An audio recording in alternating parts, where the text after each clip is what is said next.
Hai teman-teman, perkenalkan kami dari kelompok 7.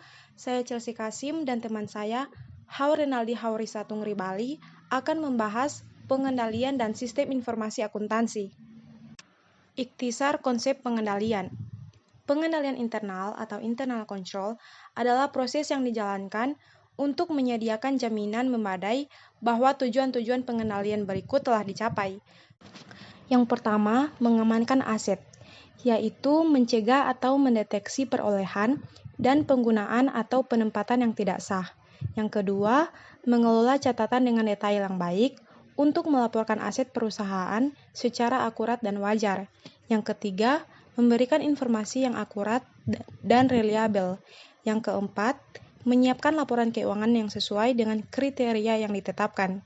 Kelima, mendorong dan memperbaiki efisiensi operasional. Keenam, mendorong ketaatan terhadap kebijakan manajerial yang telah ditentukan. Ketujuh, mematuhi hukum dan peraturan yang berlaku. Pengendalian internal adalah sebuah proses karena ia menyebar ke seluruh aktivitas pengoperasian perusahaan dan merupakan bagian integral dari aktivitas manajemen.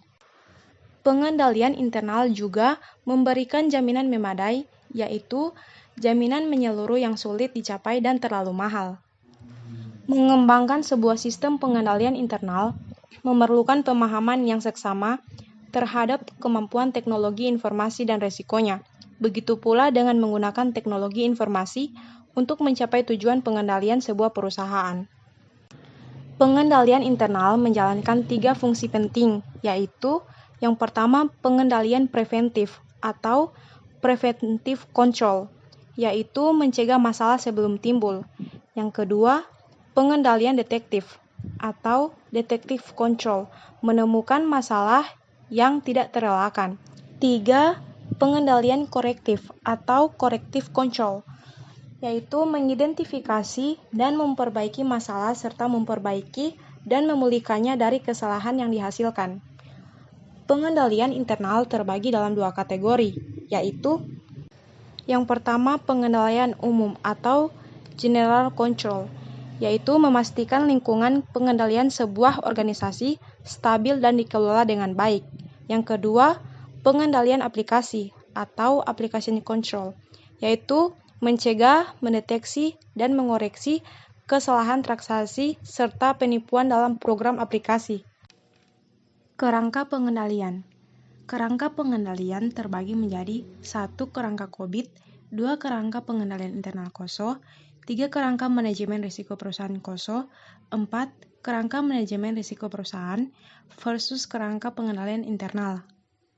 Kerangka COVID, Control Objective for Information and Related Technology atau COVID, menggabungkan standar-standar pengendalian dari banyak sumber berbeda ke dalam sebuah kerangka tunggal yang memungkinkan manajemen untuk membuat tolak ukur praktik-praktik keamanan dan pengendalian lingkungan teknologi informasi dan para pengguna layanan teknologi informasi dijamin dengan adanya keamanan dan pengendalian yang memadai, serta para auditor memperkuat opini pengendalian internal dan mempertimbangkan masalah teknologi informasi dan pengendalian yang dilakukan. COVID didasarkan pada 5 prinsip utama tata kelola atau COVID 5 dan manajemen teknologi informasi, yaitu 1. Memenuhi keperluan pemangku kepentingan, 2. Mencakup perusahaan dari ujung ke ujung, 3. Mengajukan sebuah perangkat terintegrasi dan tunggal, 4. Memungkinkan pendekatan holistik, 5. Memisahkan tata kelola dari manajemen. Kerangka pengendalian internal KOSO. Pada tahun 1992, Committee of Sponsoring Organization atau KOSO menerbitkan pengendalian internal atau internal control.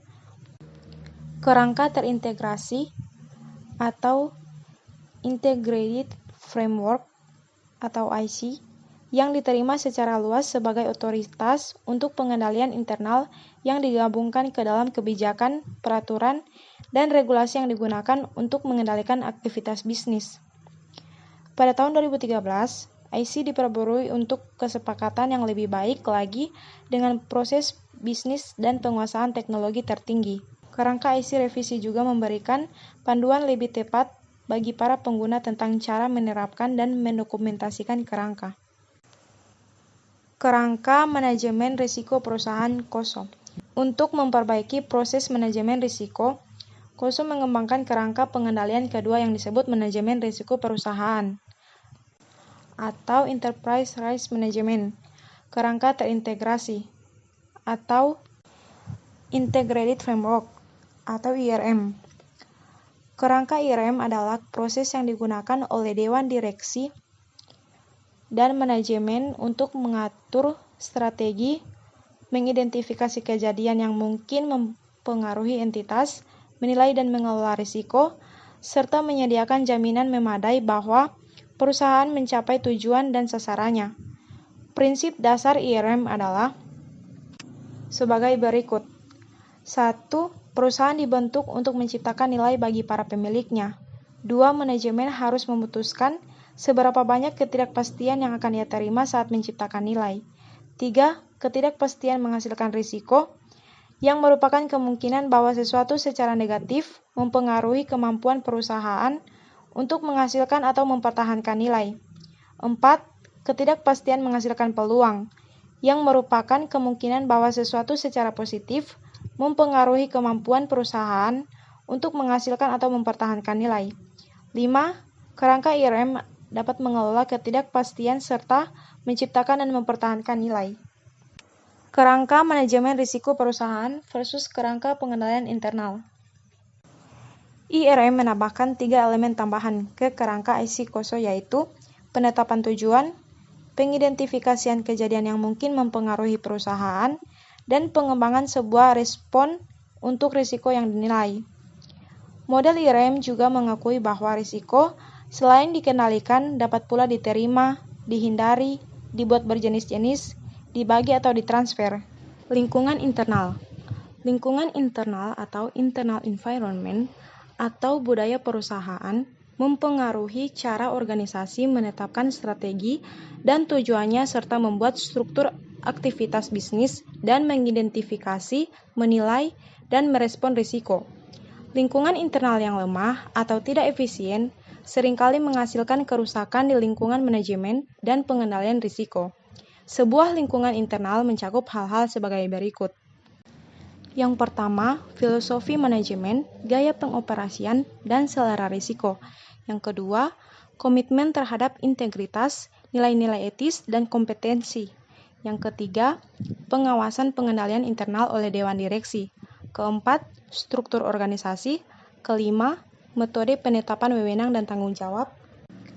Keenam, standar-standar sumber daya manusia yang menarik, mengembangkan, dan mempertahankan individu yang kompeten. Ketujuh, pengaruh eksternal.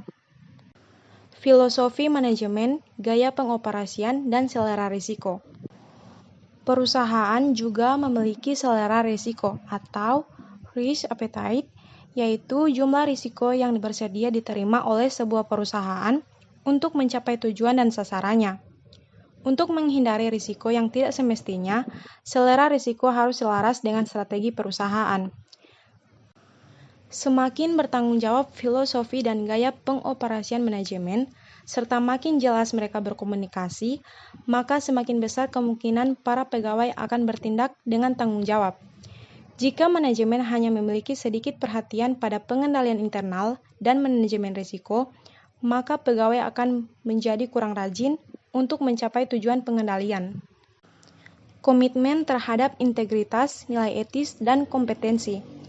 Integritas dimulai dari puncak kepemimpinan dengan para pegawai perusahaan mengadopsi sikap manajemen puncak tentang risiko dan pengendalian. Sebuah pesan yang kuat tersampaikan ketika CEO yang dihadapkan dengan sebuah keputusan yang sulit membuat keputusan yang tepat secara etis. Perusahaan mendukung integritas dengan 1. Mengajarkan dan mensyaratkannya secara aktif. 2. Menghindari pengharapan atau insentif yang tidak realistis. 3. Memberikan penghargaan atas kejujuran, serta memberikan label verbal pada perilaku jujur dan tidak jujur secara konsisten.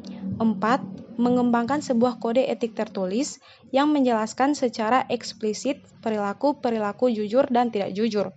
5. Mewajibkan pegawai untuk melaporkan tindakan tidak jujur atau ilegal dan mendisiplinkan pegawai yang diketahui tidak melaporkannya. 6. Membuat sebuah komitmen untuk kompetensi. Pengawasan pengendalian internal oleh Dewan Direksi. Dewan Direksi yang terlibat mewakili pemangku kepentingan dan memberikan tinjauan independen manajemen yang bertindak seperti sebuah pengecekan dan penyeimbangan atas tindakan tersebut. Komite audit bertanggung jawab atas pelaporan keuangan, kepatuhan terhadap peraturan pengendalian internal, serta perekrutan dan pengawasan baik auditor internal maupun eksternal yang melaporkan sebuah kebijakan dan praktik akuntansi penting kepada komite tersebut. Struktur organisasi. Aspek-aspek penting dari struktur organisasi adalah sebagai berikut. 1. Sentralisasi atau desentralisasi wewenang. 2. Hubungan pengarahan atau matriks pelaporan. 3. Organisasi berdasarkan industri, lini produk, lokasi, atau jaringan pemasaran.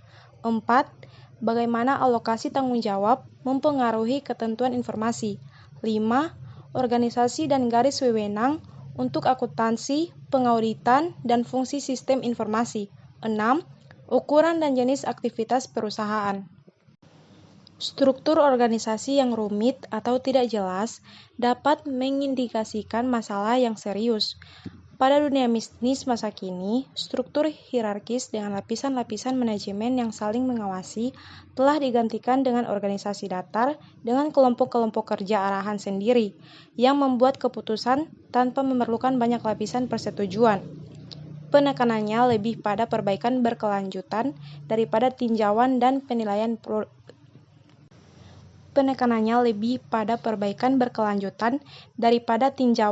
penilaian periodik. Struktur organisasi ini mengubah dampak jenis dan sifat pengendalian yang digunakan. Metode penetapan wewenang dan tanggung jawab. Wewenang dan tanggung jawab yang ditetapkan dan dikomunikasikan menggunakan deskripsi pekerjaan formal, pelatihan pegawai, jadwal pengoperasian, anggaran, kode etik, serta kebijakan dan prosedur tertulis. Kebijakan dan prosedur manual atau Policy and Procedures Manual menjelaskan praktik bisnis yang sesuai, mendeskripsikan pengetahuan dan pengalaman yang dibutuhkan, menjelaskan prosedur dokumen, menjelaskan cara menangani transaksi, dan mendata sumber daya yang disediakan untuk melaksanakan tugas-tugas tertentu. Standar sumber daya manusia yang menarik, mengembangkan, dan mempertahankan individu yang kompeten. Kebijakan sumber daya manusia atau SDM dan praktik-praktik yang mengatur kondisi kerja, insentif, pekerjaan, dan kemajuan karir dapat menjadi kekuatan dalam mendorong kejujuran, efisiensi, dan layanan yang loyal. Kebijakan SDM harus berisi tingkatan keahlian yang diperlukan, perilaku etis, dan integritas yang diperlukan. Berikut adalah kebijakan dan prosedur SDM yang penting, yaitu 1. Perekrutan.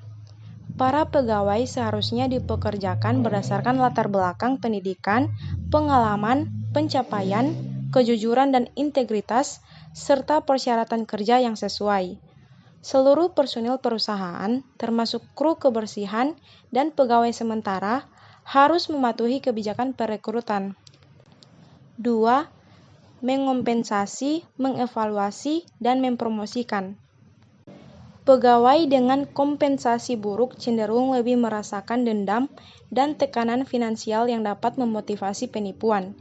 Pembayaran yang wajar dan insentif bonus yang sesuai membantu memotivasi dan memperkuat kinerja pegawai yang hebat. Para pegawai seharusnya diberi penilaian kinerja periodik untuk membantu mereka memahami kekuatan dan kelemahan mereka. Promosi seharusnya didasarkan pada kinerja dan kualifikasi. 3. Pelatihan. Program pelatihan seharusnya mengajarkan para pegawai baru akan tanggung jawab mereka, tingkat kinerja dan perilaku yang diharapkan, serta kebijakan dan prosedur, budaya, dan gaya pengoperasian perusahaan. Pelatihan yang berkelanjutan membantu para pegawai menghadapi tantangan-tantangan baru, tetap berada di depan dalam persaingan, beradaptasi dalam perubahan teknologi, dan secara efektif menghadapi lingkungan yang berubah. 4. Pengelolaan para pegawai yang tidak puas. Beberapa pegawai yang tidak puas membalas dendam dengan tindakan yang dirasa salah dan melakukan penipuan atau menyabotase sistem. Perusahaan membutuhkan prosedur untuk mengidentifikasi pegawai yang tidak puas dan membantu mereka mengatasi perasaan itu atau memindahkan mereka dari pekerjaan yang sensitif. 5. Pemberhentian. Para pegawai yang diberhentikan harus segera dipindahkan dari pekerjaan yang sensitif dan ditolak aksesnya ke sistem informasi. 6. Liburan dan rotasi tugas. Skema penipuan yang mensyaratkan perhatian pelaku yang berkelanjutan terungkap ketika pelaku beristirahat, melakukan rotasi tugas pegawai secara periodik, dan membuat pegawai mengambil liburan dapat mencapai hasil yang sama. 7. Perjanjian kerahasiaan dan asuransi ikatan kesetiaan. Seluruh pegawai, pemasok, dan kontraktor seharusnya menandatangani dan mematuhi sebuah perjanjian kerahasiaan. Asuransi ikatan kesetiaan melingkupi para pegawai yang melindungi perusahaan terhadap kerugian yang timbul dari tindakan penipuan yang disengaja. 8. Menuntut dan memenjarakan pelaku. Sebagian besar penipuan tidak dilaporkan atau dituntut karena beberapa alasan, yaitu 1. Perusahaan segan untuk melaporkan penipuan karena dapat menjadi sebuah bencana hubungan publik. 2. Penegak hukum dan pengadilan sibuk dengan kriminal, kekerasan, serta memiliki lebih sedikit waktu dan ketertarikan pada penipuan komputer yang tidak menimbulkan kerusakan secara fisik. 3. Menyelidiki dan menuntut penipuan itu sulit, membutuhkan biaya, dan memakan waktu. 4. Banyak petugas penegak hukum, pengacara, dan hakim kurang memiliki kecakapan komputer yang diperlukan untuk menyelidiki dan menuntut kejahatan komputer. 5. Hukuman untuk penipuan biasanya ringan. Pengaruh eksternal. Pengaruh eksternal meliputi persyaratan-persyaratan yang diajukan oleh Bursa Efek, Financial Accounting Standards Board, atau FSB, PCAOB, dan SEC. Mereka menyertakan persyaratan yang dipaksakan oleh badan-badan regulasi seperti bank, utilitas, dan perusahaan asuransi. Penetapan tujuan. Manajemen menetapkan tujuan pada tingkatan perusahaan dan kemudian membaginya ke dalam tujuan yang lebih spesifik untuk subunit perusahaan yang terdiri dari tujuan strategis, tujuan operasi, tujuan pelaporan, dan tujuan kepatuhan. Tujuan strategis merupakan sasaran tingkat tinggi yang disejajarkan dengan misi perusahaan, mendukungnya, serta menciptakan nilai pemegang saham. Tujuan operasi yaitu berhubungan dengan efektivitas dan efisiensi operasi perusahaan, menentukan cara mengalokasikan sumber daya. Tujuan pelaporan membantu memastikan ketelitian, kelengkapan, dan keterandalan laporan perusahaan, meningkatkan pembuatan keputusan, dan mengawasi aktivitas serta kinerja perusahaan. Tujuan kepatuhan membantu perusahaan mematuhi seluruh hukum dan peraturan yang berlaku. Sebagian besar tujuan kepatuhan dan banyak tujuan pelaporan dipaksakan oleh entitas eksternal agar merespon hukum dan peraturan.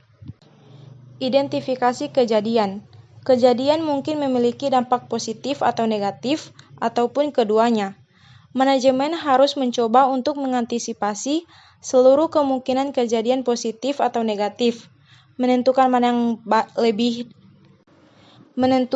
yang lebih dan kurang mungkin untuk terjadi, dan memahami hubungan timbal balik kejadian.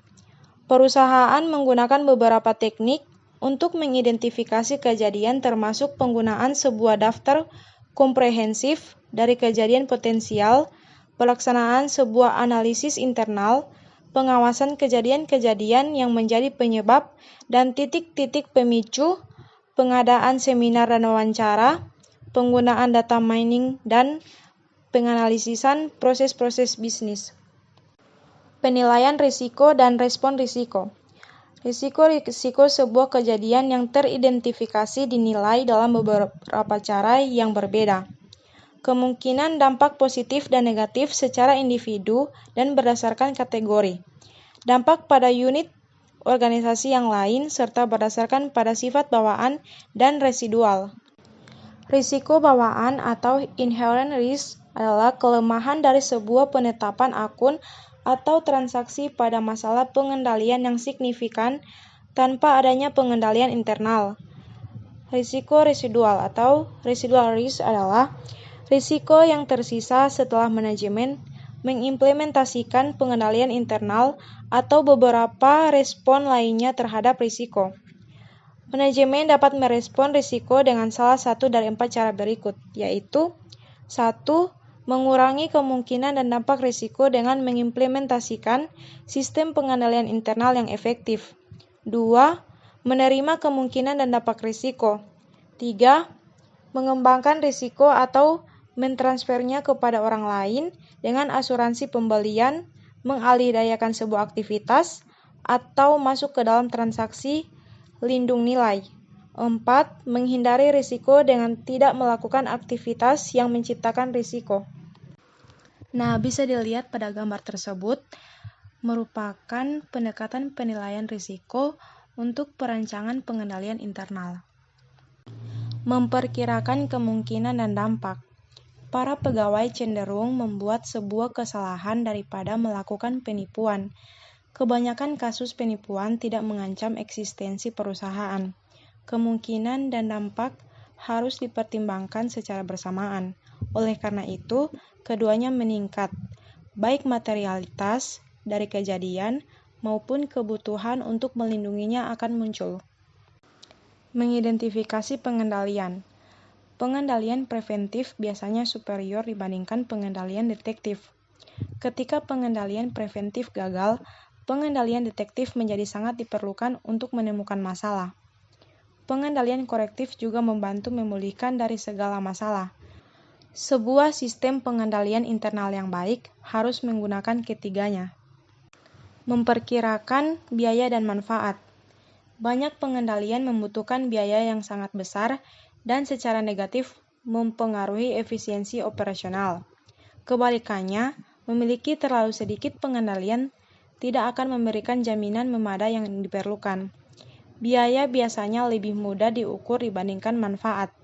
Elemen biaya yang umum yaitu personel, termasuk waktu untuk menjalankan prosedur pengendalian, biaya perekrutan pegawai tambahan untuk mencapai pemisahan tugas yang efektif, dan biaya pemrograman pengendalian ke dalam sebuah sistem komputer. Menentukan efektivitas biaya atau manfaat. Dalam mengevaluasi pengendalian internal, manajemen harus lebih mempertimbangkan faktor-faktor yang lain daripada faktor-faktor yang ada di dalam perhitungan biaya atau manfaat yang diperkirakan. Sebagai contoh, jika sebuah kejadian mengancam eksistensi sebuah perusahaan, biaya ekstranya dapat dianggap sebagai sebuah premi asuransi kerugian bencana. Mengimplementasikan pengendalian atau menerima, membagi, atau menghindari risiko. Pengendalian biaya efektif harus diimplementasikan untuk mengurangi risiko. Risiko yang tidak dikurangi harus diterima, dibagi, atau dihindari. Risiko dapat diterima jika ia berada dalam jangkauan toleransi risiko perusahaan. Sebuah perusahaan mungkin memilih untuk menghindari risiko ketika ada cara biaya efektif untuk membawa risiko ke dalam sebuah jangkauan toleransi risiko yang dapat diterima. Aktivitas pengendalian. Aktivitas pengendalian atau control activities adalah kebijakan, prosedur, dan aturan yang memberikan jaminan memadai bahwa tujuan pengendalian telah dicapai dan respon risiko dilakukan. Hal tersebut merupakan tanggung jawab manajemen untuk mengembangkan sebuah sistem yang aman dan dikendalikan dengan tepat. Manajemen harus memastikan bahwa 1. Pengendalian dipilih dan dikembangkan untuk membantu mengurangi risiko hingga level yang dapat diterima. 2. Pengendalian umum yang sesuai dipilih dan dikembangkan melalui teknologi. 3. Aktivitas pengendalian diimplementasikan dan dijalankan sesuai dengan kebijakan dan prosedur perusahaan yang telah ditentukan. Selain itu, prosedur pengendalian dapat dilakukan dalam kategori-kategori berikut. 1. Otorisasi transaksi dan aktivitas yang layak. 2. Pemisahan tugas. 3. Pengembangan proyek dan pengendalian akuisisi atau perolehan. 4. Mengubah pengendalian manajemen. 5. Mendesain dan menggunakan dokumen serta catatan. 6. Pengamanan aset, catatan dan data. 7. Pengecekan kinerja yang independen. Otorisasi dan aktivitas yang tepat. Oleh karena manajemen kekurangan waktu dan sumber daya untuk mengawasi setiap aktivitas dan keputusan perusahaan, ia menetapkan kebijakan bagi pegawai untuk diikuti dan kemudian memberdayakan mereka.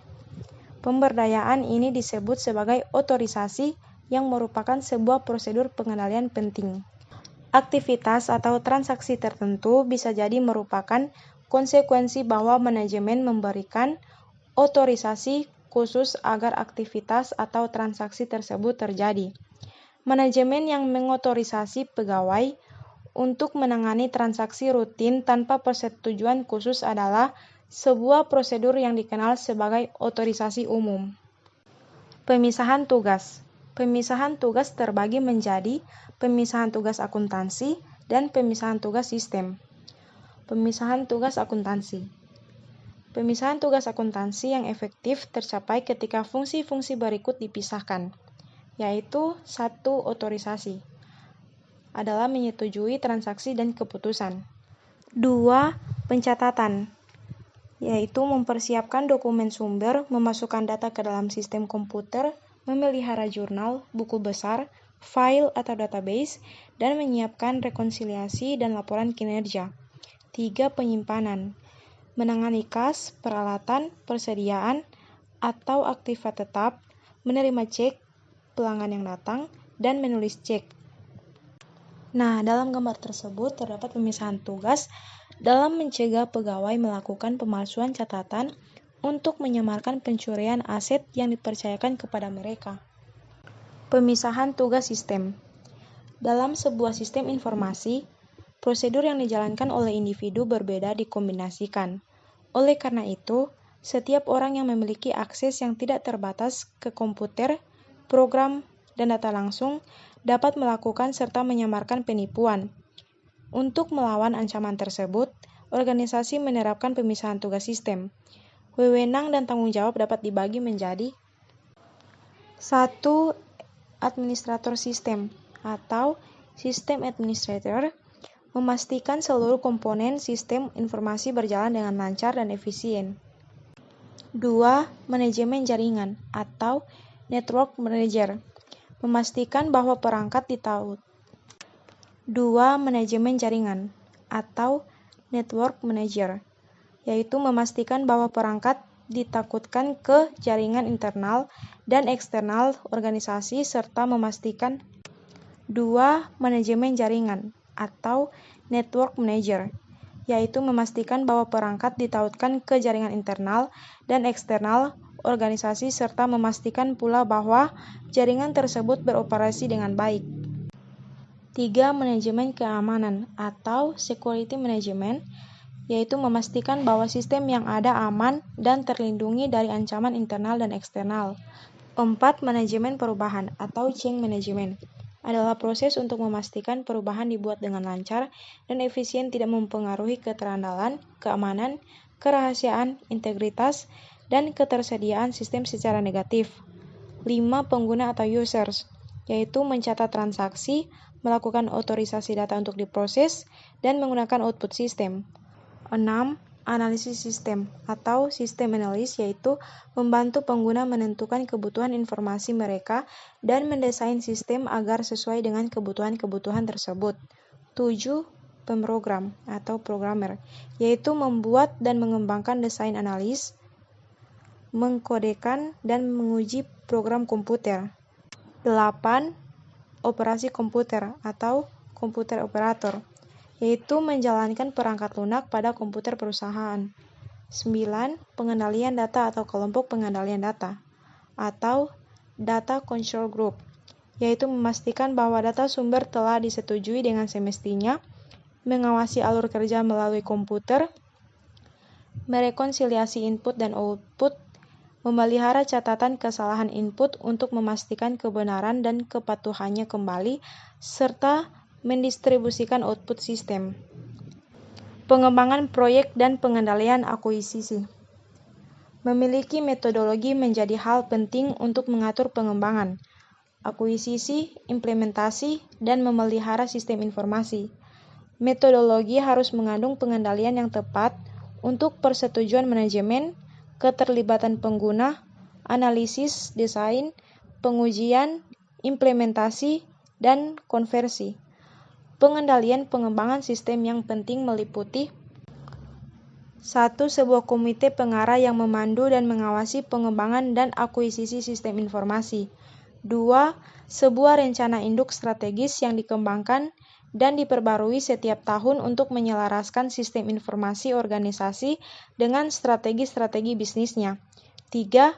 Sebuah rencana pengembangan proyek yang menunjukkan tugas-tugas yang dijalankan, orang yang akan menjalankannya, biaya proyek, dan tanggal penyelesaian. 4. Sebuah jadwal pengolahan data yang menunjukkan kapan setiap tugas seharusnya dijalankan. 5. Pengukuran kinerja sistem yang ditetapkan untuk mengevaluasi sistem. 6. Sebuah tinjauan pasca implementasi dijalankan setelah sebuah proyek pengembangan diselesaikan untuk menentukan apakah manfaat antisipasi yang tercapai. Mengubah pengendalian manajemen. Organisasi memodifikasi sistem yang berjalan untuk merefleksikan praktik-praktik bisnis baru dan untuk memanfaatkan penguasaan teknologi informasi. Mereka yang bertugas untuk perubahan harus memastikan bahwa mereka tidak memperkenalkan kesalahan sehingga memfasilitasi penipuan. Mendesain dan menggunakan dokumen dan catatan. Desain dan penggunaan dokumen elektronik dan kertas yang sesuai dapat membantu memastikan pencatatan yang akurat serta lengkap dari seluruh data transaksi yang relevan. Dokumen yang mengawali sebuah transaksi harus menyediakan sebuah ruang untuk otorisasi. Dokumen juga harus dinomori secara urut sehingga masing-masing dapat dibukukan. Jejak audit memfasilitasi penelusuran transaksi individu melalui sistem, memperbaiki kesalahan, dan memverifikasi output sistem. Pengamanan aset, catatan, dan data. Sebuah perusahaan harus melindungi kas dan aset fisik beserta informasinya. Para pegawai merupakan risiko keamanan yang lebih besar dibandingkan orang luar. Mereka mampu menyembunyikan tindakan ilegal mereka dengan baik.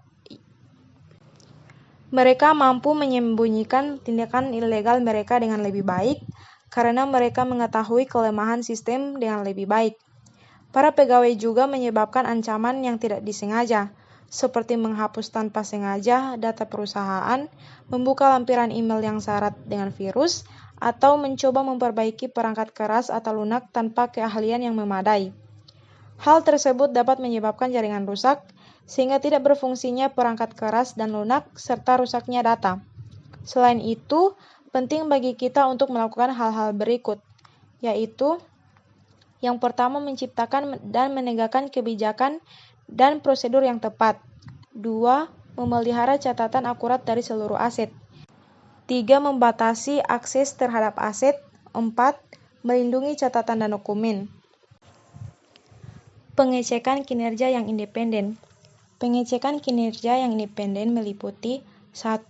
Tinjauan tingkat atas, yaitu manajemen harus mengawasi hasil perusahaan dan membandingkan kinerja perusahaan secara periodik terhadap kinerja yang direncanakan, seperti yang ditunjukkan di dalam anggaran, target, dan perkiraan serta kinerja periode sebelumnya dan kinerja pesaing. 2. Tinjauan analitis adalah sebuah pemeriksaan hubungan di antara set-set data yang berbeda. 3. Rekonsiliasi catatan atau catatan yang dikelola secara independen, yaitu catatan-catatan harus direkonsiliasi terhadap dokumen atau catatan dengan saldo yang sama. 4. Perbandingan terhadap kuantitas aktual dengan jumlah dicatat, yaitu aset yang signifikan secara periodik dihitung dan direkonsiliasikan terhadap catatan perusahaan. 5. Akuntansi double entry. Debit di dalam entry penggajian mungkin bisa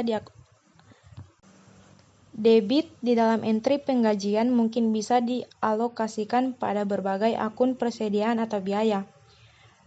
Kredit dialokasikan pada akun-akun kewajiban untuk utang gaji, pajak ditahan, asuransi pegawai, dan iuran serikat pekerja.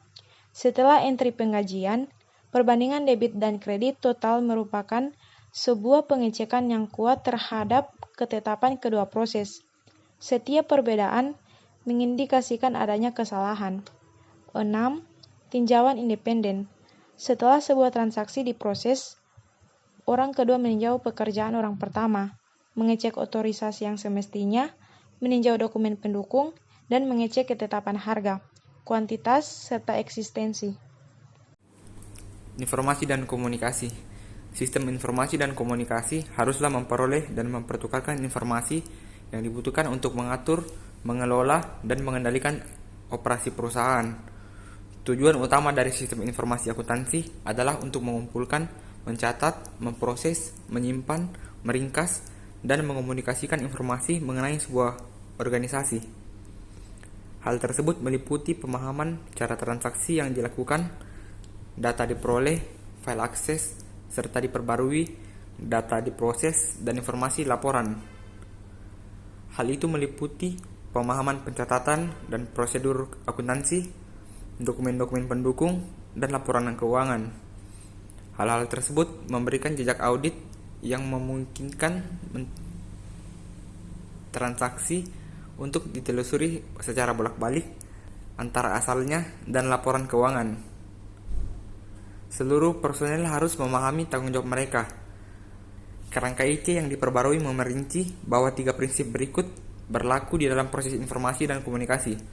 Yang pertama, mendapatkan atau menghasilkan informasi yang relevan dan berkualitas tinggi untuk mendukung pengendalian internal, mengomunikasikan informasi secara internal, termasuk tujuan dan tanggung jawab yang diperlukan untuk mendukung komponen-komponen lain dari pengendalian internal, mengomunikasikan hal-hal pengendalian internal yang relevan kepada pihak-pihak eksternal.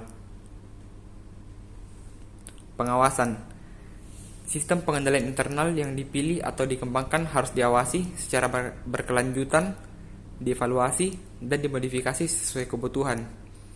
Segala kekurangan harus dilaporkan kepada manajemen senior dan dewan direksi. Metode-metode utama dalam pengawasan kinerja adalah sebagai berikut.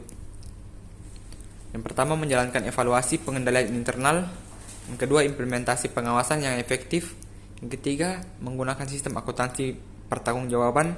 Yang keempat, mengawasi aktivitas sistem. Yang kelima, melacak perangkat lunak dan perangkat bergerak yang dibeli. Keenam, menjalankan audit berkala. 7, memperkerjakan petugas keamanan komputer. Yang ke-8, menyewa spesialis forensik. Yang ke-9, memasang perangkat lunak deteksi penipuan. 10, mengimplementasikan hotline penipuan. Sekian presentasi dari kelompok kami. Apabila ada kesalahan kata, mohon dimaafkan dan terima kasih.